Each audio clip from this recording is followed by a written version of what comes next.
हमको जो पढ़ना है वो क्या पढ़ना है? 12th class business studies consumer protection. Consumer का मतलब क्या होता है और प्रोटेक्शन का मतलब क्या होता है? सबसे पहले तो ये कंज्यूमर का मतलब होता है कोई भी ऐसा पर्सन जो किसी कमोडिटी को कंज्यूम करता है। कंज्यूमर का क्या मतलब है? एक पर्सन जो किसी कमोडिटी को कंज्यूम करता है तो वो पर्सन क्या कहलाता है? कंज्यूमर। ये चूहा है बेटे, इस चूहे को अपन इस्तेमाल कर रहे हैं, यूज में ले रहे हैं, तो we are the consumers of, मतलब I am the consumers of this चूहा कॉल्ड एज माउस। ये अपन लैपटॉप, ये टेबलेट, दवाई गोली और ये है ना, ये क्या है, ये जो चित्रों को कैप्चर करता है, क्या बोलते हो विनय भाई अपने पानी पीने बॉटल से, तो ये क्या है? कंज्यूमर है। आपके पास किताबें है, रफ कॉपी या पेन पेंसिल, आप इन सब के क्या हो? कंज्यूमर। देन प्रोटेक्शन, प्रोटेक्शन यानी रक्षा करना, यानी कि आपके साथ कोई धोखाधड़ी ना हो, कोई माल प्रैक्टिस ना हो, मतलब कालाबाजारी जिसको बोलते हो, मिक्सिंग करना, मिलावट करना जिसको बोलते हैं, कम वजन तोलना, गलत रेट लगाना, एक्सपायरी का आइटम तुमको टिका देना, तो इस तरीके से कोई भी गलती गलत काम आपके पास या आपके साथ यानी कंज्यूमर के साथ ना हो, उसको इन सभी चीजों से प्रोटेक्ट करना, बचाना क्या कहलाता है? कंज्यूमर प्रोटेक्शन कहलाता है। डन, आगे बढ़ूं तो कंज्यूमर प्रोटेक्शन सबसे लास्ट चैप्टर है 12th क्लास का। ये क्या बात हो गई? ऐसा चैप्टर है जिसका आपस में किसी चैप्टर से कोई संबंध नहीं है, पाया जाए तो मात्र एक संयोग संबंध। ठीक है, क्या क्या पढ़ना है हमको इस चैप्टर में? Introduction, importance of consumer, consumer protection act 1986, फिर कंज्यूमर के राइट, कंज्यूमर का रिस्पॉन्सिबिलिटी, मीनिंग ऑफ कंज्यूमर सबसे बाद में समझाएंगे ज्ञान की दुकान। उसके बाद रिड्रेसल एजेंसीज, रिड्रेसल एजेंसीज का मतलब ये है कि वो गवर्नमेंट की वो एजेंसीज जो कंज्यूमर यानी जो कष्ट से मर रहा हो कस्टमर, उसको जो तकलीफ है उसकी जो सुनवाई की जाती है वो कहाँ की जाती है? रिड्रेसल एजेंसीज में की जाती है। ठीक है, reliefs remedies available to consumer, consumer को क्या राहत पैकेज दिया जाता है गवर्नमेंट की तरफ से, और कंज्यूमर अवेयरनेस के क्या प्रोग्राम चलाए जाते हैं, इन सब के बारे में अपने को पढ़ना है ना। अकबर बीरबल प्रेस का एड आता है ना, प्रेस का एड नहीं आता? ISI होल मार्क वाली प्रेस नहीं आता? चलो देखो, सबसे पहला introduction. World consumer rights day was established on 15th March 1983 to promote consumer rights around the world. पूरी दुनिया में कंज्यूमर राइट डे मनाया जाता है 15th March को। इन द प्रीवियस चैप्टर, जो भी पढ़ा हो हमने पिछले चैप्टर में, हमसे कोई मतलब नहीं है।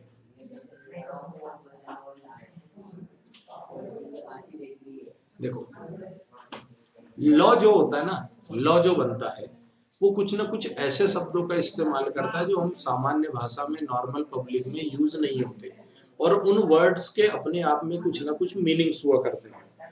तो सबसे पहला जो वर्ड है वो है कैविट एम्पटर और कैविट वेंडिटर।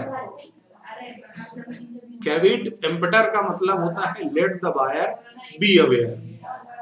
कैविट एम्पटर का मतलब क्या होता है? Let the buyer. चल, तो क्या है? Let the buyer be aware, यानी जो खरीदार है यानी कंज्यूमर है, जो कस्टमर है, वो कष्ट से ना मरने पाए, उसका रिलीफ दिया जाए, वो है कैविट एम्पटर और कैविट वेंडिटर। वेंडर, तुमने जब शेयर्स, जिन लोगों ने शेयर्स नाम का चैप्टर पढ़ा होगा अकाउंटेंसी में, वहां तुमने वेंडर पढ़ा है। वेंडर मतलब होता है विक्रेता, बेचने वाला, यानी कि सेलर। तो सेलर को भी अवेयर होना चाहिए और बायर को भी अवेयर होना चाहिए, यानी उनको जानकारी होना चाहिए कि उनके क्या राइट हैं, क्या ओब्लिगेशंस हैं, क्या अधिकार हैं और क्या दायित्व हैं। ऐसे कंज्यूमर को भी ये मालूम होना चाहिए कि उसके क्या राइट्स हैं और क्या ओब्लिगेशंस हैं। उसकी लायबिलिटीज क्या है। जैसे आप गए आंख बंद करके, दुकानदार ने आपको कोई सामान टिकाया, आप लेके चले आए, मुंह ऊंट जैसा रखा, आपने नीचे देखा ही नहीं। अबे तो एक्सपायरी डेट देख लेते, प्राइस देख लेते, घर आके ज्ञान देने से क्या मतलब है। क्यों यार उनने तो अपने को एक्सपायरी टिका दिया, गलती हो सकती थी, जब तुमसे गलती हुई तो अगले से क्यों नहीं हो सकती। तो दोनों को ही अवेयर होने की जरूरत। आप डायरेक्ट किसी को ऐसा ब्लेम नहीं करने का, है ना, थोड़ा अपन भी समझदार बनने, सियाणी टोपी बनने का है। तो देखो कॉन्सेप्ट ऑफ कंज्यूमर प्रोटेक्शन, तो कंज्यूमर प्रोटेक्शन का क्या कॉन्सेप्ट है। Due to ever growing competition and in an attempt to maximise profit by selling more, इतना ज्यादा कंपटीशन है और ज्यादा से ज्यादा बेच के आदमी पैसा कमाना चाहता है, इसीलिए वो एड करता है। क्या एडवर्टाइजमेंट आता है, अमूल माचो 3-4 बार नाचो, मतलब साला अपन रनिंग करने जा रहे हैं और रिन एडवांस से धो के चले गए कपड़े, तो अपन इतनी तेज स्पीड हो जाएगी क्या दौड़ने की है, फेयर एंड लवली लगाते से अपन गोरे हो जाएंगे। ऐसा होता है क्या, नहीं होता। लेकिन इतना ज्यादा कंपटीशन है और प्रॉफिट मैक्सिमाइज करने के लिए क्या होता है, मतलब माउंटेन ड्यू पेन पी के और तुम गाड़ी लेके कूद जाओगे क्या भांग थोड़ी खाई थी जो नशे में आ जाएंगे, सनन की बोली थोड़ी है वो कि ड्यू पी के तुम पहाड़ी कूद जाओगे, do the due Mountain Dew, ऐसा होता है क्या, नहीं। बट सेल्स बढ़ाने के लिए, प्रॉफिट मैक्सिमाइज करने के लिए टेम्प्टेड, मतलब कुछ ऐसे एडवर्टाइजमेंट पॉलिसीज एडॉप्ट की जाती हैं जो क्या होती हैं, कंज्यूमर के लिए सही नहीं होती हैं, पूरे होशोवास में और बिना किसी नशे पत्ती के अपने को वैसे भी चीजें खरीदते टाइम ध्यान रखना चाहिए। Some producers are tempted to engage in unscrub, ये क्या लिखा हुआ है, पढ़ के कोई बताएगा मेरे को, ये वाला ये वाला, ये दिख रहा है, पॉइंट हो रहा है,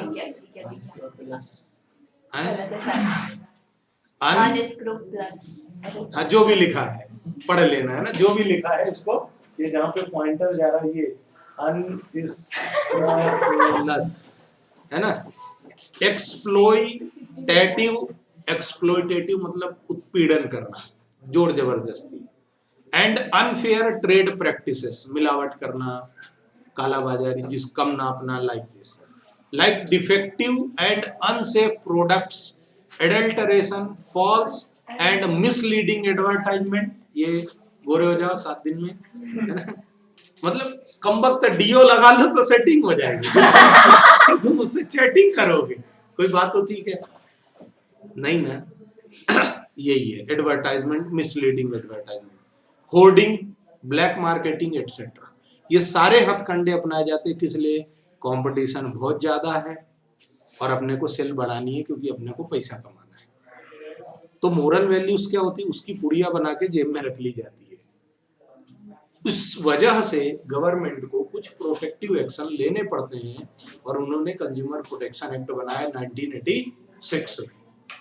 ये जो इन सब चीजों से कंज्यूमर का exploitation, unfair trade practice, defective unsafe product, black marketing, misleading advertisement, इन सब से बचाव करने के लिए, this means that a consumer might be exposed to risk due to unsafe products, might suffer from bad health due to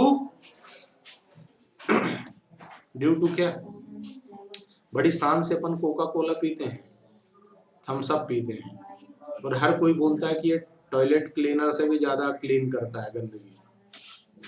Adulterated food products might be cheated because of misleading advertisement or sale of, ये क्या है, spurious products might have to pay a higher price when seller engage in overpricing, hoardings or black marketing। सीधी सी बात है यार, आप यदि, अच्छा इंसान की दिमाग देखो, कंज्यूमर का माइंड देखो, कितना बेहतरीन ज्ञान की दुकान होता है वो, साला पाउच खरीदने गए तुम, काय का, सिगरेट का या गुटखे का, उसमें कितना गंदा फोटो बना होता है यार, मुंह का, गले का, है ना, उसके बाद भी आदमी बड़े शौक से फाड़ता है और उसको यूं करके ऐसा, है ना, चबा जाता है। तो इसलिए जरूरत भी नहीं उसको प्रोटेक्शन की। पर फिर भी सरकार इतना काम करती है कभी कभी। Therefore, there is a strong need for consumer protection. ये जितनी भी समस्याएं हैं उनसे बचाने के लिए कंज्यूमर प्रोटेक्शन जरूरी हो जाता है। Consumer protection has a wide agenda. क्या है wide agenda? It not only includes educating consumers about their rights and responsibilities, but also helps in getting their grievances redressed. मतलब उनकी जो समस्याएं हैं, ग्रीवेंसेस हैं, उनका रिड्रेसेस यानी उनका सॉल्यूशन भी मिलना चाहिए। तो गवर्नमेंट सिर्फ यही नहीं करती, उनके राइट्स और रिस्पॉन्सिबिलिटीज से अवेयर करती है, बल्कि उनकी जो समस्या है उसको भी। It not only requires a judicial machinery for protecting the interest of consumer. अच्छा, कोई जुडिशियल सिस्टम ही हो ऐसा जरूरी नहीं है ना। पढ़ेगा इंडिया तभी तो बढ़ेगा इंडिया वाला भी काम होता है। भाट साहब इसीलिए चलाते हो तुम सब लोग, पढ़ते हो उसमें, पढ़ाई करते हो, लिखाई करते हो उसमें सब, है ना। But also requires the consumers to get together and from themselves into consumer associations for protection and promotion of their interest. ताकि आप कुछ ऐसे ऑर्गेनाइजेशन से खुद को जोड़ो, खुद से खुद को जोड़ लो कि ताकि आपको क्या हो, प्रमोशनल एक्टिविटीज मिलती रहें, इंटरेस्ट बने और आपका अवेयरनेस बढ़ता रहे। नहीं तो जैसे ही ऐड आता है ना, ISI मार्क वाला आइटम, अपन जागो ग्राहक जागो, अपन चैनल ही चेंज कर देते, बोले यार फालतू का ज्ञान की घंटी बजाएगा, चाट का ठेला लगा लेगा, है ना, दूसरी जगह चले जाते हो, वो आपको निचोड़ लेगा, वो उसकी फिक्र नहीं है। Meaning of consumer protection.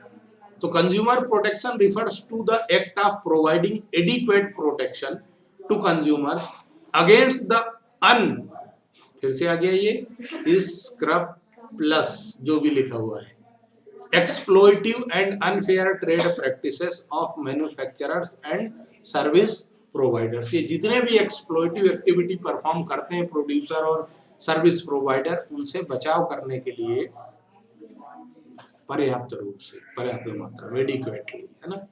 मतलब जितना आपको उचित है, जितना कंपेंसेशन आपको मिलना चाहिए, उतना गवर्नमेंट करने की कोशिश करती है। इंपॉर्टेंस ऑफ कंज्यूमर प्रोटेक्शन का किसी को कुछ कहना है क्या?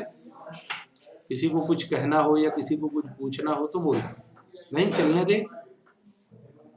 कोई विचार व्यक्त करना चाहते हो?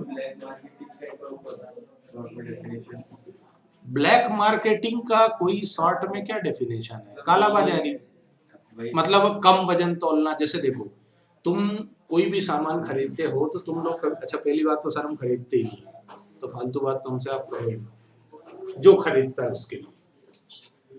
पहले जो पैकिंग आती थी वो ऐसे आती थी, 250 ग्राम, 500 ग्राम, 750 ग्राम और 1000 ग्राम यानी 1 kg। अब ऐसी पैकिंग नहीं आती, 200 ग्राम, है ना, 400 ग्राम, 800 ग्राम की आती है, 1 किलो आती नहीं। अपन जो 1 किलो सोच के आते, खरीद के लाते कि 1 किलो ले आए रे बाबा, वो 800 ग्राम ही रहता है। ढंग से देखना। अब पैकिंग देख, कभी भी सामान खरीदो तो अब पैकिंग देखना शुरू करना। फिर दूध लेके आए तो हर हर मात नर्मदे हर वाला काम रहता है। अच्छा, उनका भी कहना है कि सर ओरिजिनल दे देंगे तो आदमी हजम ही नहीं कर पाएगा, आदत हो गई उसकी, आंतड़ियां ही सपोर्ट नहीं करेंगे। तो ये बात दूसरी है, भावुक होने वाली बात साइड की है, बट ये सब चीजें उसमें आती। कम वजन तोलना, वो पहले क्या होता था, मिलावट कर देते थे। जैसे मतलब पिसा हुआ धनिया आप बाजार से लेके आओ तो कहते हैं कि जो ऊंट होता है, ऊंट है और जो घोड़े हैं, इनका जो है ना खाद बीज अनाज भंडार होता है, ये मिला दिया जाता है उसमें से, कहते हैं, है ना। तो ध्यान रखो, चिली और क्या चिली डालो यार, मजा नहीं आता बिना चिली के। कश्मीरी लाल मिर्च कलर लाल कर देती, तो उसमें कश्मीरी लाल मिर्च कम होती है बल्कि कलर ज्यादा होता है। जस्ट लाइक दिस, ये काला बाजारी। डन। और कुछ आगे बढ़े? तुम क्या खेलते हो? Lawn tennis. बॉल आती होगी उसकी या उसका, उसमें भी मिलावट हो सकती, पहले की क्वालिटी और आज की क्वालिटी में डिफरेंस होगा। बस ऐसा ही है।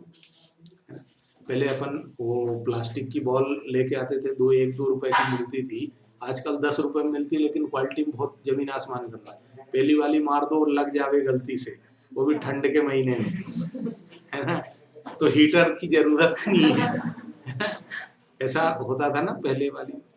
अच्छा, पहले जो कॉस्को की बॉल आती थी, कॉस्को की जो बॉल आती थी, आजकल खरीदते ही नहीं हो टेनिस बॉल, जो क्रिकेट खेलते हो वो आजकल सब विक्की की खरीदते हैं। मतलब कॉस्को मतलब क्वालिटी में कोई तोड़ ही नहीं, जबरदस्त, 3-4 के 8-10 मैच खेल लो।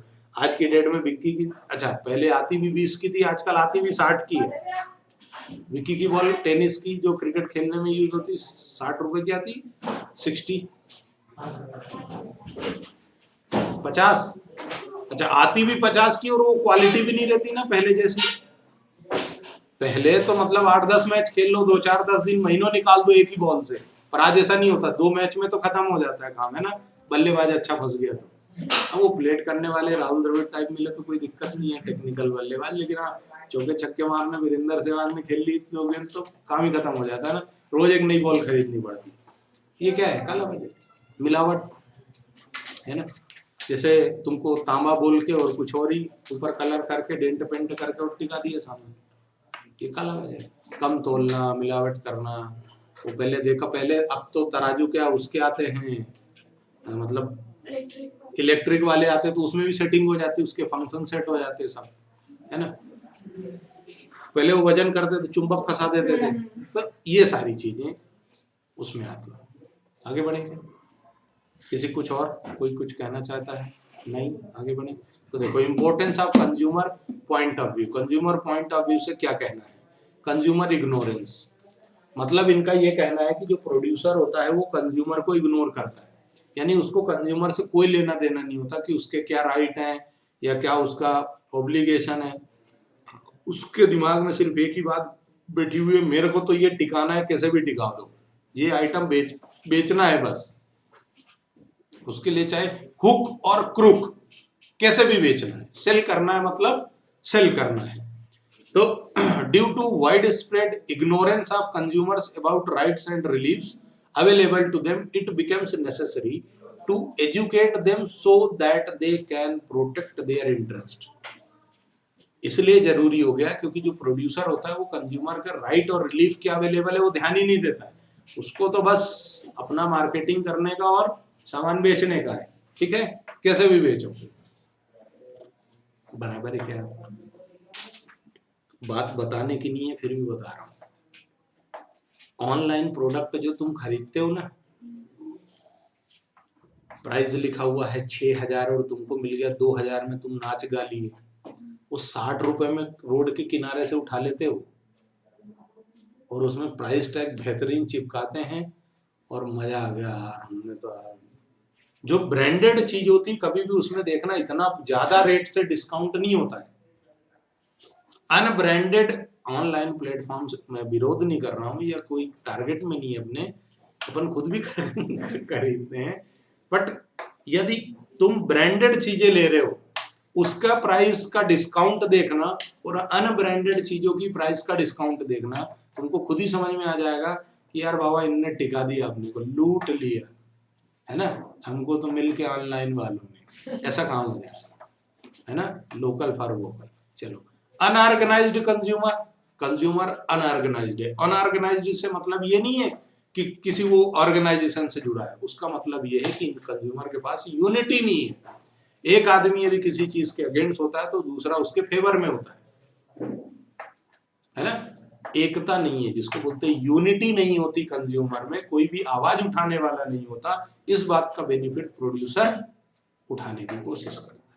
नहीं तो मेरे को ये बताओ कि क्या जो 30 दिन का महीना होता है वो रिचार्ज कंपनियों के लिए 28 दिन का है, होता क्या ऐसा नहीं, पर फिर भी अपन 600 का रिचार्ज डला लेते हैं, 598 का ही तो है यार, 84 दिन, मतलब साला तुम्हारा 3 महीने की कहानी बदल गई यार 6 दिन से, कोई फर्क ही नहीं पड़ रहा है तुमको, तुम आवाज उठा रहे हो क्या, नहीं उठा रहे हो, इसीलिए वो मनमानी करते। इन सब से बचाने का wide spread exploitation of consumers, अच्छा वर्ल्ड वाइड ऐसा काम कोई वैसा नहीं है।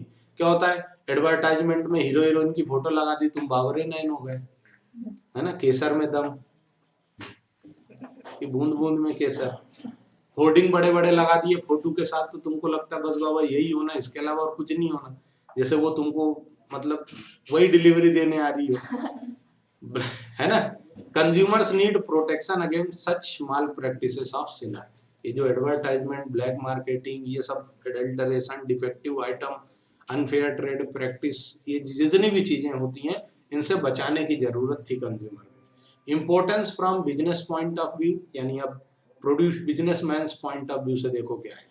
लॉन्ग टर्म बिजनेस इंटरेस्ट, यदि आप लॉन्ग टर्म बिजनेस देखो, बहुत सारी कंपनियां आती हैं और चली जाती हैं, जिस स्पीड से आती हैं उसी स्पीड से निकल भी लेती हैं। क्यों? क्योंकि बिजनेसमैन के पास लॉन्ग टर्म का विजन होना चाहिए। यदि आपको मार्केट में ज्यादा दिनों तक टिके रहना है तो क्या करना पड़ेगा? कंज्यूमर का ध्यान रखना पड़ेगा, कंज्यूमर को क्वालिटी प्रोडक्ट देना पड़ेगा, स्टैंडर्ड प्रोडक्ट देना पड़ेगा। यही इनका कहना है। In this highly competitive world,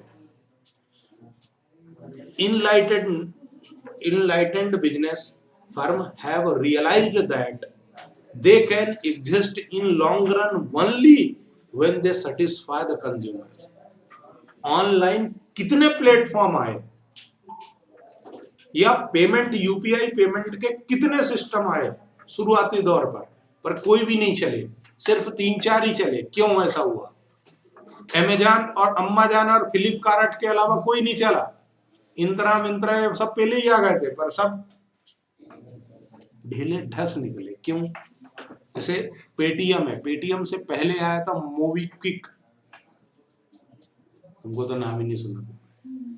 MobiKwik आया था, फ्री चार्ज करके एक ऐप आती थी, बंद हो गई, खत्म हो गई, कोई जानता ही नहीं। तुम लोग जानते हो नहीं, पर वन पेटीएम को जानते हो, फोन पे जानते हो, गूगल पे जानते हो। इन्होंने कस्टमर को सर्विस दी, लॉन्ग टर्म ऑब्जेक्टिव रखा, यानी क्वालिटी से कोई कॉम्प्रोमाइज नहीं। हाँ, थोड़ा बहुत पैसा लेना है तो ले लो, बराबर है। satisfied consumers not only bring repeat sales but also aid new customers by providing good feedback about the firm. यदि आप अच्छा क्वालिटी प्रोडक्ट देते हो तो क्या होगा? कंज्यूमर खुद ही रिपीट नहीं करेगा, बल्कि साथ में 2-4 कस्टमर और लेके आएगा। बराबर है क्या? है ना। So business firms should aim at long run profit maximization through customer satisfaction. इसलिए कंपनियों को भी ये सोचना चाहिए कि हमें कंज्यूमर का सेटिस्फैक्शन को इम्पोर्टेंस देना है, और यदि हम कंज्यूमर का सेटिस्फैक्शन करेंगे तो ही हम लॉन्ग रन में टिक पाएंगे, नहीं तो नहीं टिक पाएंगे। क्वालिटी से कॉम्प्रोमाइज मत करो, चार्जेस भले ही बढ़ा लो, बराबर है ना। ऐसा ही बोलते हैं ना अपन, यार तू आइटम मस्त देना है यार, पैसा कितना भी ले ले, यही बोलते हो, है ना। ऐसा नहीं कि तुमने प्रचार कर दिया, अमूल नाचो 5-6 बार नाचो और कहानी खत्म हो गई तुम्हारी। बिजनेस यूजेस सोसाइटीज रिसोर्सेस, जो बिजनेस है वो सोसाइटी से रिसोर्सेस यूज करता है। क्या? अरे यार कंपनी है, शेयर इशू कर रही, तो पैसा कहाँ से लाओगे? तो उसी सोसाइटी से लाओगे ना। अच्छा, तुम उसको गलत चीज खिलाओगे पिलाओगे और वो निपट सुलझ जाएगा, समाज में कोई रह ही नहीं गया, तो बेचोगे किसको? अपने आप को। ये भी तो ध्यान देना पड़ेगा ना कि सोसाइटी से ही बिजनेस बनता है ना। Business makes use of various resources. अच्छा, जो तुम्हारा वर्कर है, एम्प्लॉय, वो भी कहाँ से आता है? सोसाइटी से ही आता है, यानी सब कुछ तो सोसाइटी से आ रहा है। तुमको बेचना भी उसी को है, तो तुम उसको पगला तो मत बनाओ। Businessman are not the owners but merely the trustees of such resources. Businessman are not the owner but merely the trustees of such resources. 3 बार लिखने की जरूरत। So it is their responsibility to supply such products and render such services which are in public interest and would not impair public confidence in them. इनका क्या कहना है कि ऐसी चीजें बना बना के बेचो जो पब्लिक को की नीड को, वांट को सेटिस्फाई करें और कंज्यूमर उससे खुश हो, ना कि वो इम्पेयर करे पब्लिक को, यानी नुकसान पहुंचाए। यानी मिलावट करो, क्योंकि उसके बिना गुजारा नहीं हो सकता, इतना अवेलेबिलिटी नहीं है रिसोर्सेस की, पर इसका मतलब ये नहीं है कि आप कंज्यूमर की बारह बजा। सोशल रिस्पॉन्सिबिलिटी देखो, पहला क्या था? Long run. दूसरा क्या था? कंज्यूमर मतलब सोसाइटी को रिसोर्सेस की तरह यूज करता है बिजनेस। थर्ड आया सोशल रिस्पॉन्सिबिलिटी, समाज के लिए आपकी भी कुछ रिस्पॉन्सिबिलिटी है, आप स्टेक होल्डर हो, है ना, वेरियस इंटरेस्ट होते हैं समाज के, तो आपको क्या है, अच्छी क्वालिटी का, देखो लिविंग स्टैंडर्ड यदि अच्छा होगा, अच्छी क्वालिटी का गुड्स दोगे तो वैल्यू समझेगा, तो वो वैल्यू समझेगा, वेल कल्चर्ड होगा तभी वो आपके प्रोडक्ट खरीदेगा, नहीं तो क्या है, गन्ने की मशीन की जरूरत नहीं है गन्ना चूसने के लिए, दांत ही काफी है ना, छिल के ही चूसता था आदमी पहले, गलत है क्या? पर वो काय को ऐसा, आजकल देखो तुमने तो ये ठेले वेले वाली जो मशीनें देखी तो ठीक है, ऐसी भी मशीनें आती हैं कि मशीन के अंदर खाली गन्ना डाल दो बस, वो अपने आप 8-10 बार उसको निचोड़ के और जूस अलग कर देता है, वो भी नींबू मिला के, ऐसी भी मशीनें आती हैं ऑटोमेटेड। तो ये कैसे होगा, जब आप उसको अच्छे प्रोडक्ट दोगे, उसका लिविंग स्टैंडर्ड बढ़ेगा, तो वो क्या है, सोशल रिस्पॉन्स। हजार्डस वाली चीजें मत दो, मतलब बिना ISI मार्क वाले आइटम मत भेजो, मोबाइल लेके आए चार्ज में लगाया, सेटिंग से चैटिंग चल रही थी, फूट गया, खत्म कहानी खत्म हो गई, अभी क्या फिर हलो हलो ही चलेगा बेटा, सुनाई तो कुछ देगा नहीं, है ना। तो सोशल रिस्पॉन्सिबिलिटी है कुछ, उनको भी पूरा करना है। मोरल जस्टिफिकेशन, अंतरात्मा की भी सुनो, है ना, कि डिफेक्टिव प्रोडक्ट या इस तरीके से कोई भी चीजें ना रहे। गवर्नमेंट इंटरवेंशन, अच्छा देखो, यदि आप रूल्स रेगुलेशंस और लॉस को फॉलो नहीं करोगे तो गवर्नमेंट आपका गला पकड़ेगी, तो बेटर क्या है, फॉलो करना, ताकि गवर्नमेंट बार बार इंटरप्ट ना करे आपको। यदि गवर्नमेंट बार बार इंटरवेंशन करेगी आप में, तो आप क्या करोगे, प्रॉपर तरीके से क्या बिजनेस कर पाओगे, आप डबल माइंडेड रहोगे कि यार लॉ फॉलो हुआ क्या, सरकार नहीं आ जाए यार अपने पीछे पड़ जाए, ऐसा कुछ ना हो। इससे बचने के लिए आपको सारे के सारे जो मोरल सुएशंस हैं, जस्टिफिकेशन है, इनको क्या चाहिए, फॉलो करते रहना चाहिए। राइट टू इंफॉर्मेशन एक्ट यानी RTI 2005 में आया। As per RTI section 4 all relevant information is required to be made available to citizens of country, यानी गवर्नमेंट ने RTI लागू किया 2005 में, और आप सरकार से कुछ भी सवाल पूछ सकते हो, ये मत पूछना आपका कोई भाग जाए तो यार ये भाग गई है, इसको कैसे यार भाग गया, इसे कहाँ भाग गया, इसका जवाब नहीं होगा। बट गवर्नमेंट ने जो काम किए हैं उनके लिए आप क्वेश्चन आंसर गवर्नमेंट से कर सकते हो। गवर्नमेंट आपको ऐसा लगता है कि जैसे मान लो कोई रोड बनी है या डैम बना है, तो इसमें कितना खर्चा लगा और क्या क्वालिटी है इसकी, इसके लिए आप चाहे तो इंक्वायरी का जो फॉर्म आता है वो भरो, प्रेस्क्राइब्ड मैनर की जो फीस है वो भर के दे दो, तो वहां से महीने भर के अंदर आपके पास जानकारी आ जाएगी कि दादा इसमें कितना खर्चा लगा, कितना मटेरियल यूज हुआ, किसने बनाया, कब बनाया, सारी चीजें आ जाएंगी, वो देना कंपलसरी है। कंज्यूमर प्रोटेक्शन एक्ट 1986, ये याद रखना कब आया कंज्यूमर प्रोटेक्शन एक्ट, है ना, was enacted to protect and promote interest of consumer, ये तो हम बहुत देर से पढ़ते हुए आ रहे हैं। The main features of this act, इस एक्ट का मेन फीचर क्या है, The act has granted certain right to consumers to empower, चलो इसको थोड़ी देर नहीं पढ़ी लेते। कंज्यूमर का राइट क्या होगा, कंज्यूमर को सेफ गार्ड कैसे करना है, उसको बचाना कैसे है, किसी भी प्रॉब्लम से, अनफेयर ट्रेड प्रैक्टिस जो उसके साथ हुई है, जो उसको डिफेक्टिव आइटम मिला है या सर्विसेज मिली हैं, तो उससे कैसे, उसका जो एक्सप्लॉइटेशन हुआ है, कि पहले तो क्या हुआ, अच्छा कोई भी एडवर्टाइजमेंट आता है पेपर में, न्यूज़पेपर में छपता है, तो उसमें T&C स्टार बना के बहुत छोटे अक्षरों में लिखा जाता है बेटा, है ना, डिस्काउंट 90%, वो छोटा सा लिख देते हैं उसके जीरो के नीचे कहीं अप टू, ध्यान ही नहीं जाता। फिर कहीं एक कॉर्नर में साइड में स्टार बना के लिख देते हैं T&C अप्लाई, कहीं कहीं लिख देते हैं स्टॉक रहने तक, तुम तो वहां पहुंच गए, बोले यार अब इतनी दूर आ गए तो ले ही लो, लुट गए ना जबरन में। ये पूरा ध्यान से पूरे होशोहवास में पढ़ा होता तो ये गलती नहीं होती, बराबर है क्या। तो ये है 3 लेयर मशीनरी है इसके लिए, मतलब डिस्ट्रिक्ट लेवल, स्टेट लेवल और नेशनल लेवल में कंज्यूमर फोरम्स हैं जहां पर आपको सर्विसेज मतलब रिड्रेसल आपकी समस्याओं का समाधान किया जाता है। आज के लिए इतना ही, हम अगले भाग में मिलेंगे, तब तक के लिए धन्यवाद।